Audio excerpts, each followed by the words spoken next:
Hello friend. आज मैं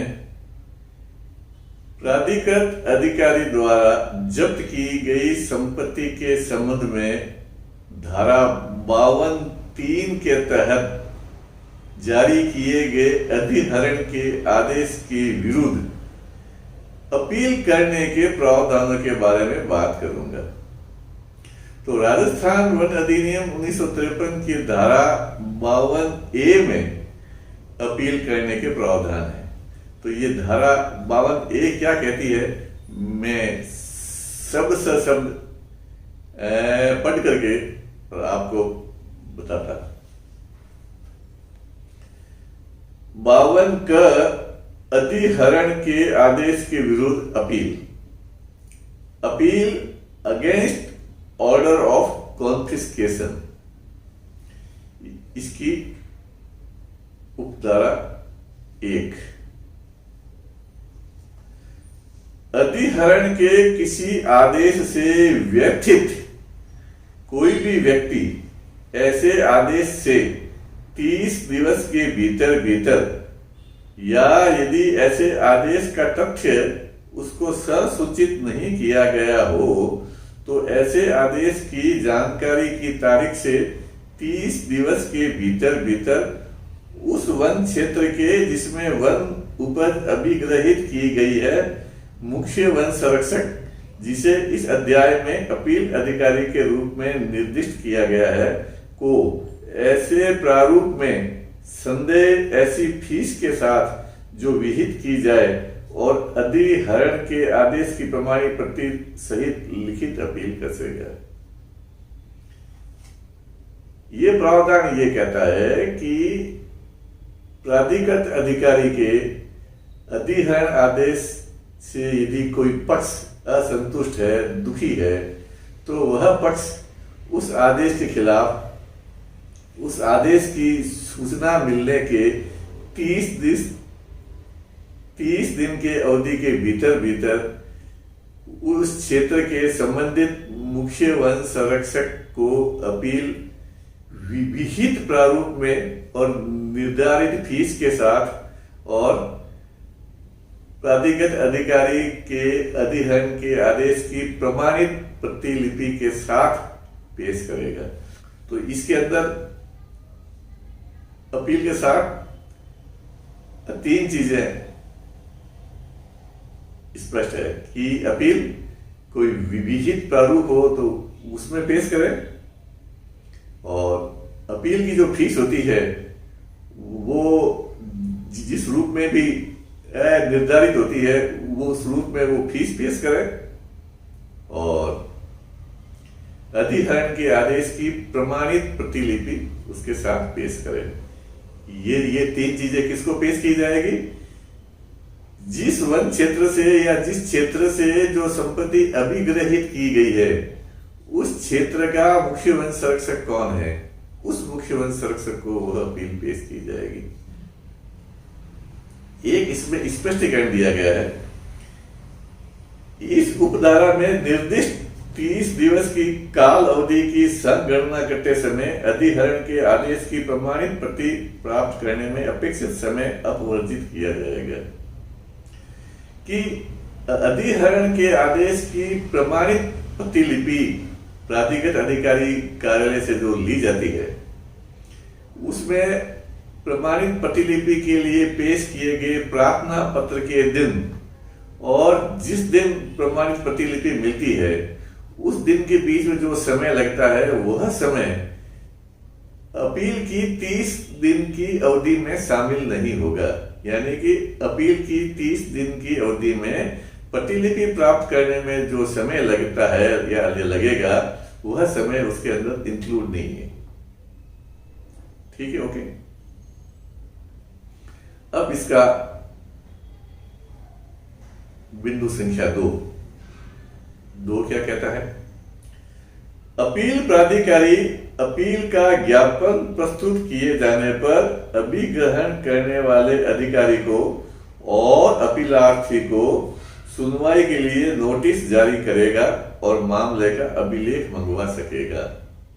अब जब अपील का ज्ञापन अपीली अधिकारी यानी मुख्य वन संरक्षक को प्राप्त हो जाता है, तो वह संपत्ति अभिग्रहित करने वाले अधिकारी को और अपीलार्थी को नोटिस भेजते हैं और साथ में अभिलेख भी मंगवा सकते हैं। अभिलेख में क्या होता है? अपील के केस के संबंधित प्राधिकृत अधिकारी की पत्रावली, पूरी पत्रावली वह मंगवानी जरूरी होती है। इसलिए वह पत्रावली प्राधिकृत अधिकारी को चिट्ठी लिख करके और उनसे मंगवा सकते हैं। और यदि प्राधिकृत अधिकारी ने वह पत्रावली परिवार पेश करने के लिए उपवन संरक्षक को भेज दी गई है, तो प्राधिकृत अधिकारी उपवन संरक्षक से पत्रावली मुख्य वन संरक्षक को भेजने के लिए निवेदन कर देगा और सूचित कर देगा। अपील अधिकारी अधिहरण की विषय वस्तु की अभिरक्षा, संरक्षण या व्ययन यदि आवश्यक हो के लिए अंतरिम प्रकृति के ऐसे आदेश पारित कर सकेगा जो मामले की परिस्थितियों में न्याय संगत और उचित प्रतीत हो। फिर क्या कहेगा अपील अधिकारी कि जैसे जो वन उपज जब्त की गई है वह नष्ट होने वाली चीज है कि भाई सुनवाई में टाइम लगे जाएगा और वो संपत्ति नष्ट हो रही है, तो उस संपत्ति का वो डिस्पोजल करने के आदेश जारी कर सकते हैं। और या ऐसी संपत्ति है जो किसी की अभिरक्षा में नहीं है, खुले में पड़ी है, खुले में पड़ी वो खराब हो रही है, तो वो उसको रोकने के लिए मुख्य वन संरक्षक कस्टडी में देने के आदेश पारित कर सकता है। या कोई ऐसी संपत्ति है जिनका न्यायालय के अंदर बतौर सबूत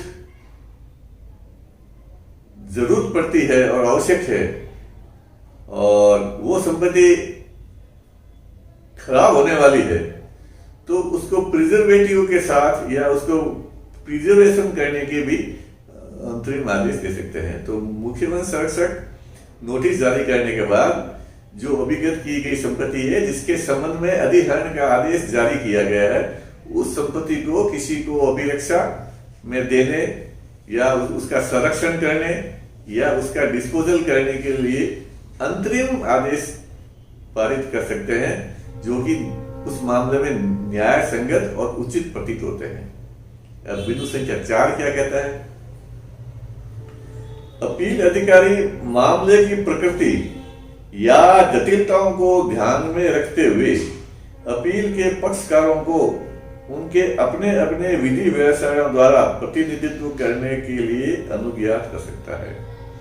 कि ये कानूनी मामले होते हैं, ये एक न्यायिक कार्रवाई की तरह क्वासी जुडिशरी के पावर होते हैं, और इसके अंदर अभिगत करने वाला जो अधिकारी है वो वनपाल, रेंजर, ये इस तरह के वन अधिकारी होते हैं जो ज्यादा कानून की गहराइयों को नहीं जानते हैं। और अपीलार्थी जो होता है वो भी कोई कानून का जानकार नहीं होता है, इसलिए अपीलार्थी और दूसरे पक्षकार को अपने अपने विधि व्यवसायी की सेवाएं लेने के लिए मुख्य वन संरक्षक अनुमत कर सकते हैं। अब इसके अंदर एक बात आती है कि यदि अपील वन अधिकारी ने की है तो वन अधिकारी अपीलार्थी हो गया, और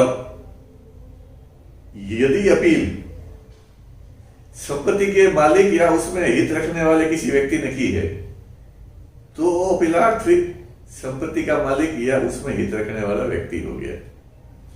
तो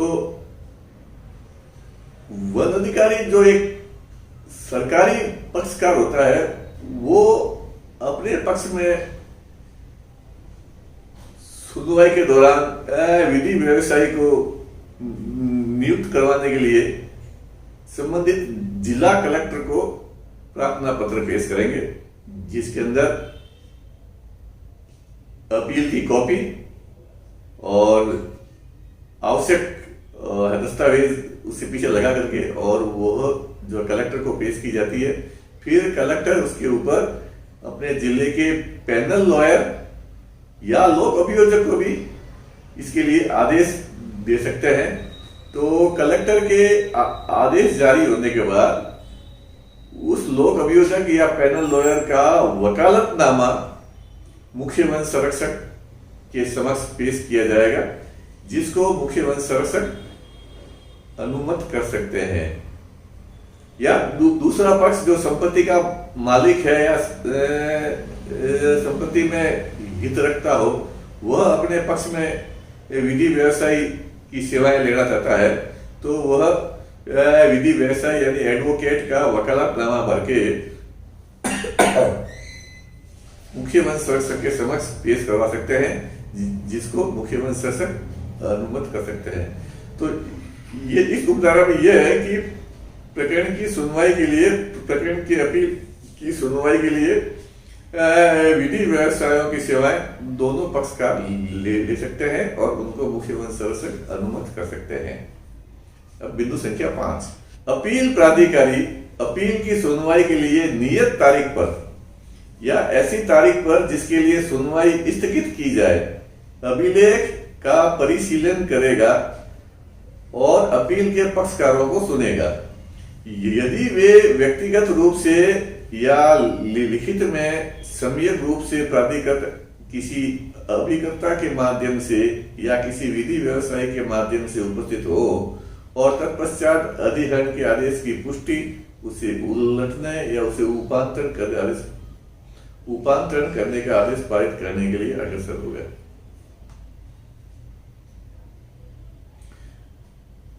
अब अपील प्राधिकारी यानी मुख्य वन संरक्षक साहब ये क्या करेंगे कि प्रकरण यानी अपील की सुनवाई के लिए जो तारीख तय की गई है या तारीख एडजॉर्न की गई है, वो उस तारीख पर दोनों पक्षकारों की उपस्थिति में या उनके द्वारा पेश किए गए वकालतनामे वाले विधि व्यवसायों से अपील की सुनवाई करेंगे और जो अभिलेख उनके सामने प्रस्तुत हुए हैं उनको परस्यू करेंगे,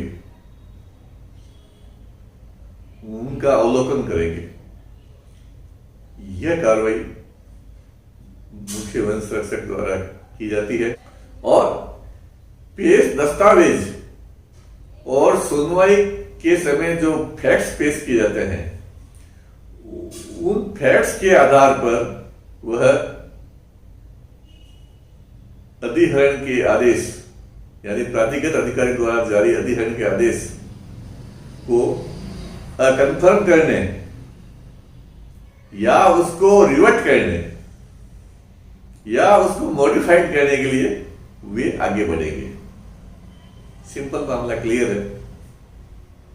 परंतु यह है कि अपील अधिकारी कोई अंतरिम आदेश पारित करने से पूर्व अपील के समुचित विनिश्चय के लिए यदि आवश्यक समझे तो स्वयं जांच कर सकेगा या प्राधिकृत अधिकारी द्वारा जांच करवा सकेगा और पक्षकारों को किसी भी तथ्य जो विचार करने के लिए अधिभूत हो कि व्याख्यान करने या खंडन करने के लिए शपथ पत्र फाइल करने के लिए भी अनुज्ञात कर सकता है। शपथ पत्रों द्वारा तथ्यों के सबूत भी अनुज्ञात कर सकते हैं। इसके अंदर दो पार्ट हो गए। एक पार्ट तो यह है कि अपील अधिकारी दोनों पक्षों को सुनेगा और संबंधित दस्तावेजों को अवलोकन कर लेगा। यदि दोनों पक्षों को सुनने और दस्तावेजों के अवलोकन करने से वह इस नतीजे में पहुंच सकता है कि यह अधिहरण का आदेश कंफर्मेशन करने योग्य है या रिवर्ट करने योग्य है, या मॉडिफाइड करने योग्य है तो वह कर सकता है। लेकिन यदि वो समझता है कि इस प्रकरण में अभी जांच और की जानी है तो वे स्वयं भी जांच कर सकते हैं और वे उसकी जांच प्राधिकृत अधिकारी द्वारा भी करवा सकते हैं। यदि सुनवाई के समय कोई पक्ष सबूत पेश करा जाता है या कोई फैक्ट का खंडन या स्वीकार करने की बात करता है तो उसके लिए वह सबूत के साथ अपना हल्फनामा भी पेश करेगा जिसको मुख्य वन संरक्षक स्वीकार कर सकते हैं। इसके बाद बिंदु संख्या 6 ये कहती है अपील अधिकारी पारिणामिक प्रकृति के ऐसे आदेश भी जारी कर सकते हैं जो वह आवश्यक समझे। अब इस चैप्टर में 3 तरह के आदेश आए। पहला आदेश तो आ गया था अंतरिम आदेश। अंतरिम आदेश किसके संबंध में था? अभिगत की गई संपत्ति के डिस्पोजल, उसकी कस्टडी या उसकी प्रिजर्वेशन के लिए कोई आदेश जारी करना वे उचित समझते हैं तो वो होता हो गया अंतरिम आदेश।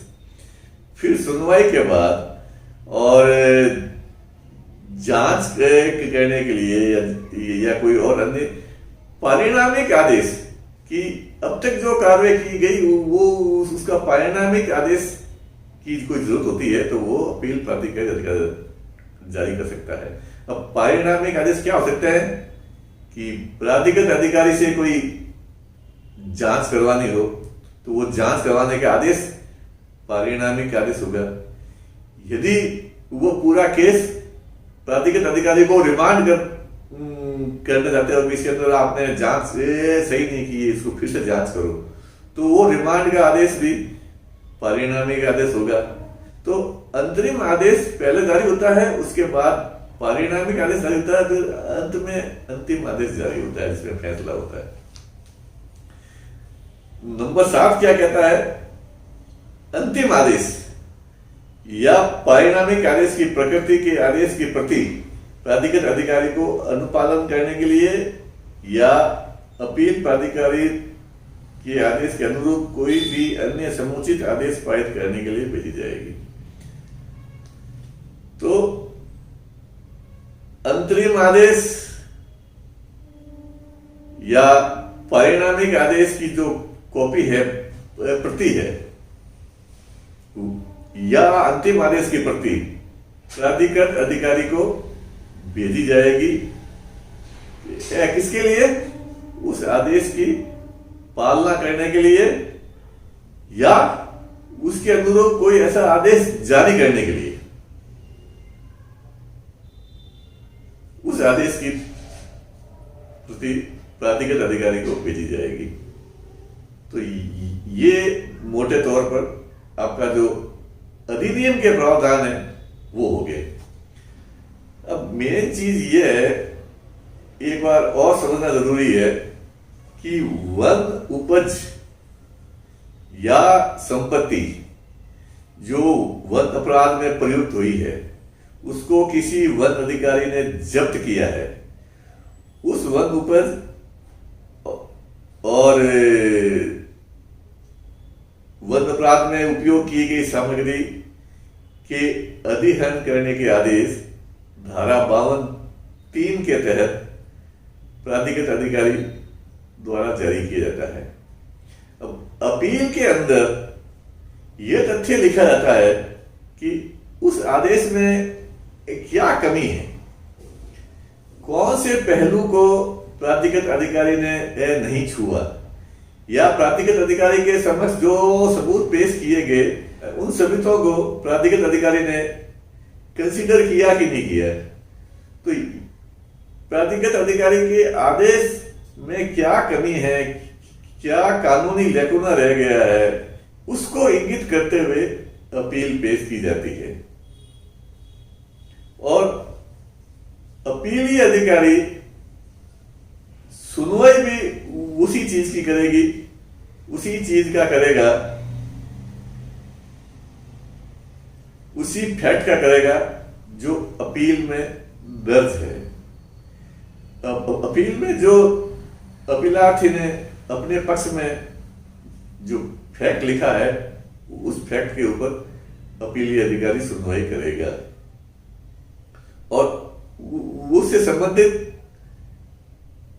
उसके पक्ष में या विपक्ष में कोई पक्ष सबूत पेश करता है तो उसको हल्फनामे के साथ स्वीकार करेगा, या उस प्रकरण की खुद जांच कर सकता है, या वापिस प्राधिकृत अधिकारी से जांच करवा सकते हैं और इस संबंध में पारिणामिक आदेश भी जारी कर सकते हैं। तो अपील के अंदर जो फैक्ट दर्ज है उन फैक्ट के ऊपर सुनवाई की जाती है। होता क्या है कि अपील के अंदर तो कुछ और लिखा होता है और सुनवाई के दौरान जो पक्षकार कुछ और बात कहते हैं। तो यदि पक्षकार ये समझता है कि अपील के अंदर कुछ फैक्ट लिखने से रह गए हैं तो वे एडिशनल एफिडेविट देकर के और फैक्ट पेश कर सकते हैं। लेकिन यह अपील कार्रवाई ज्यादा लंबे समय तक नहीं चलती है। ये कार्रवाई जल्दी ही पूरी हो जानी चाहिए ताकि अधिहत संपत्ति का निस्तारण हो सके। एक चीज में खास तौर से जो मैंने अनुभव की है, क्योंकि मैंने भी ये काफी केस डील किए हैं, जो मुख्य वन संरक्षक होते हैं वे भारतीय वन सेवा के बहुत बड़े अधिकारी होते हैं। एक संभाग स्तर के, एक संभागीय कमिश्नर स्तर के अधिकारी होते हैं। तो भारतीय वन सेवा के अधिकारी फॉरेस्ट्री कार्य के लिए पूर्ण रूप से ट्रेंड होते हैं और वानिकी विषयों पर उनकी पूरी पकड़ होती है और उनको पूरी जानकारी होती है। लेकिन ये न्यायिक मामले में, न्यायिक प्रकरणों की सुनवाई के मामले में और उनको डील करने के मामले में वो भी इतने जानकार नहीं होते हैं। ये इसलिए मुख्य वन संरक्षक को चाहिए कि वह समस्त प्रक्रिया जो नियमों में और अधिनियम में और अधिसूचना में लिखी उसको अक्षर फॉलो करे। ऐसा नहीं है कि मैं IFS हूं और मैं ये कर सकता हूं और मैं वो कर सकता हूं। ये गरूर सुनवाई के समय एक साइड में रखा देना चाहिए और कानून, अधिनियम, नियम, अधिसूचना, आदेश क्या कहते हैं उनको शब्द से सब फॉलो करना चाहिए। क्योंकि इस अपील में जो भी आदेश किया जाएगा, चाहे प्राधिकृत अधिकारी के आदेश को अकन्फर्म किया जाए, चाहे रिवर्ट किया जाए, चाहे उसको मॉडिफाइड किया जाए, उसका रिवीजन, उसका निगरानी सेशन न्यायालय में पेश होता है और उसमें सेशन जज सुनवाई करते हैं और सेशन न्यायालय में जो भी सुनवाई होती है वह पूर्णतः कानून के बिंदुओं के आधार पर होती है और उस सुनवाई में बड़े बड़े वकील भाग लेते हैं दोनों पक्षों के। तो इसलिए अपीली अधिकारी का आदेश यदि उसमें थोड़ा भी लैकुना रह गया, कोई कानून की कमी रह गई, तो वह आदेश वह सेशन कोर्ट के अंदर फेल हो जाएगा और वन विभाग की छवि, एक मुख्य वन संरक्षक की छवि भी जुडिशरी के लोगों में है गलत पेश होगी। इसलिए मेरा सभी मुख्य वन संरक्षक महोदयों से निवेदन है कि वह अपील की सुनवाई है कैजुअली बिल्कुल नहीं ले, उसको बिल्कुल सही कानून, नियम, अधिनियम के बिंदुओं को ध्यान रखते हुए ले और अपने अपील के आदेश में ऐसी कोई कमी नहीं छोड़े कि वो सेशन न्यायालय में जाकर के और वो आदेश रिवर्ट हो जाए या मॉडिफाइड हो जाए।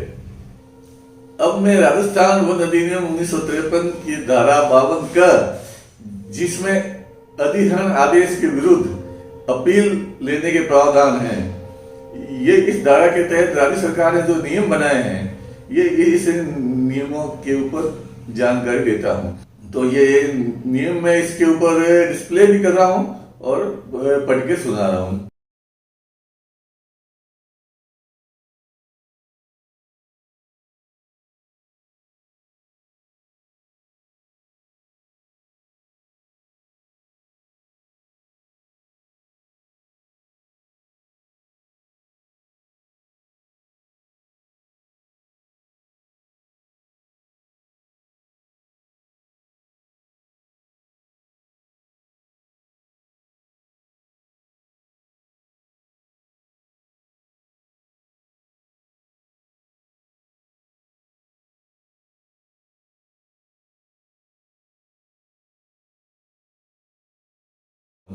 ये नियम 27 सितंबर 2013 को राजस्थान राजपत्र में प्रकाशित हुए थे, जो कि अधिसूचना दिनांक 26 सितंबर 2013 थे। इन नियम का नाम है the Rajasthan state forest form of appeal rules 2013। इसके नियम संख्या 3 में है appeal against order of confiscation, यानी कि अधिहरण आदेश के खिलाफ appeal. Every memorandum of appeal against the order of confiscation under subsection 1 of section 52A of act shall. इसमें यह लिखा है कि धारा 52A के तहत जो अपील का ज्ञापन दिया जाता है उसमें अंदर क्या होना चाहिए। एक तो वो लिखित में होना चाहिए, मौखिक अपील नहीं होती है, वो ज्ञापन लिखित में होना चाहिए। फिर यह है कि अपीलार्थी के नाम और पूरा पता उसके अंदर होना चाहिए। अपीलार्थी के नाम, उसके पिता का नाम, उसकी जाति, उसकी उम्र और उसका पता, गांव का नाम, जिले का नाम, पूरा पता होना चाहिए। इसके अलावा specify the date of order against which it is preferred, कि अधिहरण के आदेश की तारीख जिसके विरुद्ध ये अपील ले रहा है उस आदेश की तारीख उसके अंदर लिखी होनी चाहिए। Contain clear statement of facts. अब अपील में फैक्ट्स के पूरे है कंटेंट एकदम स्पष्ट होना चाहिए कि किन तथ्यों के आधार पर यह अपील ली जा रही है, यानी कि अधिहरण आदेश में ऐसा कि क्या गलत है या ऐसा क्या नहीं किया गया है या ऐसा क्या किया गया है जिसके कारण से ये अपील ली जा रही है। उन तथ्यों को स्पष्ट रूप से अपील में लिखना चाहिए। Specify the ground on which appeal is preferred without any argument और नैरेटिव एंड नंबर है कॉन्सिक्वेंटली। और लास्ट में अपील के आधार क्या है, किस आधार पर ये अपील पेश की जा रही है, वो आधार को स्पष्ट लिखना चाहिए। फिर क्या है स्टेट प्रोसेसली रिलीफ पीरियड फॉर। अब उसमें अपील में क्या रिलीफ चाहिए या किस प्रकार की रिलीफ के में वो प्रार्थना करना चाहता है, वह अपील के अंत में स्पष्ट रूप से लिखा होना चाहिए। Be sign and verified by appellant or an agent duly authorised by him in writing in this behalf in the following form. एक इसके अंदर ये फॉर्म दिया है, उस फॉर्म में लास्ट में उसका अपील का वेरिफिकेशन होना चाहिए और अपीलार्थी के साइन होना चाहिए। दूसरा कि the memorandum of appeal shall be either be presented to appellate authority by appellant or his duly authorized agent personally। Appeal है ना, वो अपीलार्थी या उसका कोई एजेंट है, वकील है, वो उसके द्वारा व्यक्तिगत रूप से उपस्थित होकर के पेश करनी होती है। ऐसा नहीं कि वो डाक से भेज दी appeal. The memorandum of appeal shall be bear a court fees stamp worth ₹15 और अपील के ज्ञापन के साथ में ₹50 की फीस कोर्ट स्टाम्प के रूप में लगती है उसमें। तो इस प्रकार धारा 52A के तहत जो नियम बनाए गए वो मैंने आपको बताया। इन नियमों के साथ अपील का प्रारूप है और उसकी अपील की फीस है जिसको फॉलो होना चाहिए। जब अपीलार्थी या उसके विधि व्यवसायी द्वारा अपील मुख्य वन संरक्षक के समक्ष पेश की जाती है तो उसके बाद सबसे पहले देखना चाहिए कि अपील के साथ में प्राधिकृत अधिकारी के आदेश की सर्टिफाइड कॉपी है या नहीं, अपील के साथ में ₹50 की फीस है या नहीं, अपील के नीचे वेरिफिकेशन है या नहीं, अपील अंदर म्याद पेश हुई है या म्याद के बाहर पेश हुई है। यदि अपील 30 दिन के बाद पेश हुई है तो ये भी देखना चाहिए कि लेट पेश करने के उसके अंदर रीजन लिखे हुए हैं या नहीं लिखे हुए हैं। ये सारी चीज देखने के बाद में अपील को है मार्क करके और पत्रावली में शामिल कर लेना चाहिए। वो पत्रावली किस प्रकार मेंटेन होती है, ऑर्डर शीट किस प्रकार लिखी जाती है, और अपील के निस्तारण के बाद में जो अंतिम आदेश दिया जाएगा वो उसके फैसले की प्रति या अंतरिम आदेश के फैसले की प्रति कैसे दी जाती है, उसमें कितनी फीस लगती है, ये सारा प्रोसीजर जो है वो किसी एग्जीक्यूटिव या जुडिशरी मजिस्ट्रेट के रीडर के पास जाकर समझ लेना चाहिए और वो उसके अनुरूप काम करना चाहिए। अब अपील का निर्णय करते वक्त मैं दो सबसे बड़ी चीजों को बताना चाहता हूं। पहली चीज तो कि ये जो अपीलार्थी के वकील होते हैं ना, ये एक केस का उसमें कोर्ट करते हैं सुंदर भाई अम्बालाल देसाई बनाम गुजरात सरकार का फैसला 2002 का फैसला, वो लोग रूलिंग पेश करते हैं। लेकिन ये जो डिसीजन है रूलिंग वाला, ये किसी केस में जमानत पे जब्त की गई सामग्री को छोड़ने का संबंधित केस है। ये यहाँ पे जमानत पे छोड़ने की अपील नहीं की गई है। यहाँ पे जो संपत्ति वन अपराध में प्रयुक्त हुई है उसके अधिहरण करने के आदेश के विरुद्ध पेश हुई है। तो जमानत पे छोड़ने का मामला और अधिहरण का मामला दोनों अलग है। तो इसलिए ये भी देखना चाहिए कि कोई अपील में प्रे क्या की गई है, क्या जब सामग्री को जमानत पे छोड़ने के लिए प्रे की गई है या अधिहरण आदेश को निरस्त करने के लिए प्रे की गई है। तो यदि जमानत पे छोड़ने की प्रे की गई है तो यह मुख्य के कार्य क्षेत्र के बाहर की चीज है, वो इस पर सुनवाई कर नहीं सकते। और यदि अधिहरण के आदेश के विरुद्ध अपील की गई है तो उसकी सुनवाई कर लेनी चाहिए। दूसरा, कई बार जो अपीलार्थी के एडवोकेट होते हैं वो सोचते हैं हम सेशन न्यायालय में रिवीजन पेश करके और वहां से जब सामग्री छुड़वा लेंगे, ये इसलिए वो अपीली अधिकारी कहते हैं कि साहब आप तो इसको जल्दी से जल्दी खारिज कर दीजिए बस। और अपीली अधिकारी भी सोचता है कि यार ठीक है यार, ये जो खुद खारिज करवा रहा है, लेकिन ये सही नहीं है। यदि कोई एडवोकेट ऐसा कहता है तो अपीली अधिकारी को चाहिए कि उसको कहे एडवोकेट हो कि आप इसके बारे में एफिडेविट लिख के दे दें कि भाई इसको अपील को खारिज कर दी जाए। लेकिन कोई भी एडवोकेट एफिडेविट पर लिख करके ये ऐसा दे नहीं सकता है। इसलिए एडवोकेट के कहने पर भी अपील को खारिज नहीं करनी चाहिए।